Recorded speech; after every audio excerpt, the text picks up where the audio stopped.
कोटा में आज क्या कुछ हुआ, आप देखिए हमारे साथ। कोटा विश्वविद्यालय में गुरुवार को पूर्व छात्र संघ अध्यक्ष विजय प्रताप सिंह के नेतृत्व में कोविड-19 के दौरान अनावश्यक परीक्षा, लाइब्रेरी, स्पोर्ट्स अन्य डेवलपमेंट शुल्क वसूले जाने को लेकर परीक्षा नियंत्रक प्रवीण भार्गव को ज्ञापन दिया। इस दौरान छात्र संघ अध्यक्ष चंद्रशेखर नागर ने बताया, महामारी के दौरान जब विद्यार्थियों ने ना कोई कक्षा ली ना ही कोई परीक्षा दी तो अनावश्यक शुल्क किस बात का वसूला जा रहा है। साथ ही यूजी, पीजी परीक्षा की समय सारिणी के विषय में भी चर्चा हुई। इस दौरान पूर्व छात्र संघ संयुक्त सचिव हरिओम राठौर, रणजीत मीणा, विक्रम नागर, भरत राज, मनीष, रवि कुमार, कुलदीप, रवि गुर्जर मौजूद रहे।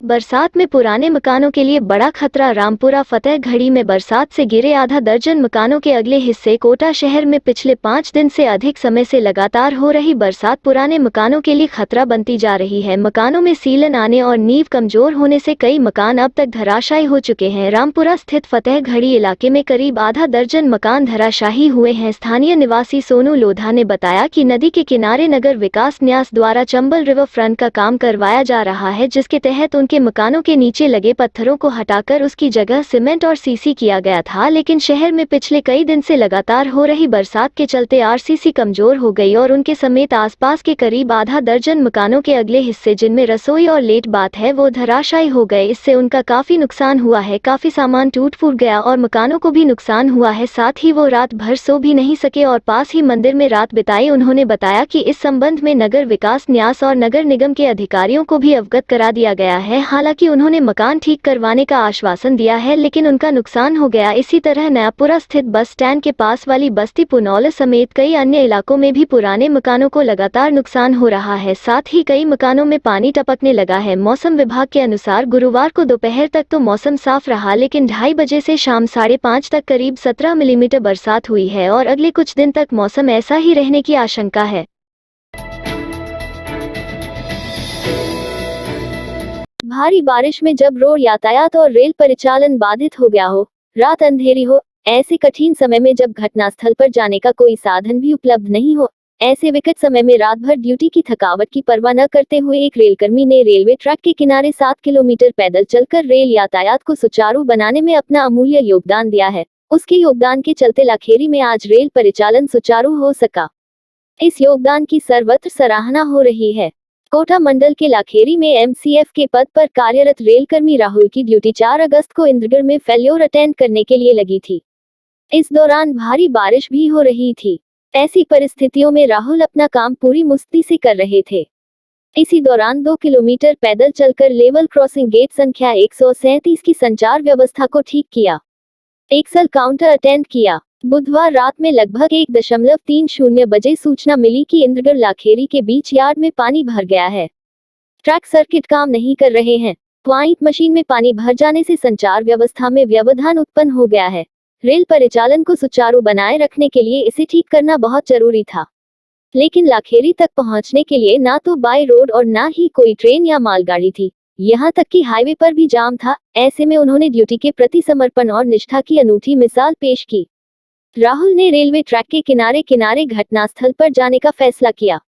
राहुल भारी बारिश में रात के अंधेरे में लगभग 7 किलोमीटर पैदल चलकर लाखेरी पहुंच गए और उन्होंने देखते ही देखते सभी गियर्स ठीक किए, मोटरों से पानी निकाला, सारे पॉइंट चेक किए, सभी को नॉर्मल कर दिया और इस तरह रेलवे की संचार व्यवस्था दुरुस्त हो गई और रेल परिचालन सुगमता पूर्वक शुरू हो गया। एमसीएफ राहुल के बुलंद हौसलों और प्रेरणादायी कार्यों ने सभी रेल कर्मियों को आज प्रेरित किया। कोटा ग्रामीण जिले के मोडक थाना क्षेत्र स्थित रामगंज मंडी उपखंड के मोडक कस्बे में अज्ञात चोरों ने एक सूने मकान पर धावा बोल दिया। चोर मकान का ताला तोड़कर घर में रखे 20 रुपए हजार की नकदी सहित सोने चांदी के जेवरात चुरा ले गए। बदमाशों ने प्रोफेशनल तरीके से वारदात को अंजाम दिया। बदमाशों ने ट्रैक सूट पहनकर गली में वॉक कर मकान की रेकी की, फिर महिला के घर से बाहर जाते ही सरिये से मकान का ताला तोड़ा, फिर सरिये को नाली में फेंक दिया। मकान में घुसकर चोरी की वारदात को अंजाम दिया। चोरी की घटना गली में लगे सीसीटीवी कैमरे में कैद हो गई। घटना मंगलवार शाम के समय की है। चेचट नायब तहसील ऑफिस में कार्यरत असलम जावेद जामा मस्जिद के सामने रहते हैं। लगभग शाम 7 बजे उनकी पत्नी घर का ताला लगाकर पास ही स्थित दूसरे मकान पर गई थी। आधे घंटे बाद मकान पर आई तो दरवाजे का ताला टूटा मिला। अंदर जाकर देखा तो अलमारी का ताला भी टूटा हुआ था। उसमें रखे 20,000 रुपए और सोने चांदी के जेवर गायब थे। घर का सामान भी बिखरा हुआ मिला। जिसके बाद पुलिस में चोरी की शिकायत दर्ज कराई। सीसीटीवी खंगाले तो उसमें 2 बदमाश घर के आसपास घूमते नजर आए। एक बदमाश ताला तोड़कर मकान में घुसा और वारदात को अंजाम दिया। मोरग थानाधिकारी अमरनाथ जोगी ने बताया कि सीसीटीवी फुटेज के आधार पर चोरों का पता लगा रहे हैं। संदिग्धों से पूछताछ की जा रही है। जल्द चोरों को पकड़ करके खुलासा किया जाएगा। इस रात की सुबह नहीं होती जब तक हाथ में उसकी गर्माहट नहीं होती। चाय का प्याला, अखबार साथ पुराना है, मिट्टी से जोड़ता है। खबरों की खुशबू से सारा घर महकता है। हर रंग में ढला कहानियों से किस्सों तक ले जाता है बेरोक टोक। देश के हर हिस्से तक ये हकीकत का आईना है। ख्वाबों को सच करके दिखाता है। दैनिक नवज्योति, आपके लिए, आपके साथ। ये थे आज के मुख्य समाचार। विस्तार से जानने के लिए पढ़ते रहिए दैनिक नवज्योति। दैनिक नवज्योति के YouTube चैनल को सब्सक्राइब करें और ताज़ा अपडेट के लिए बेल आइकॉन दबाएं।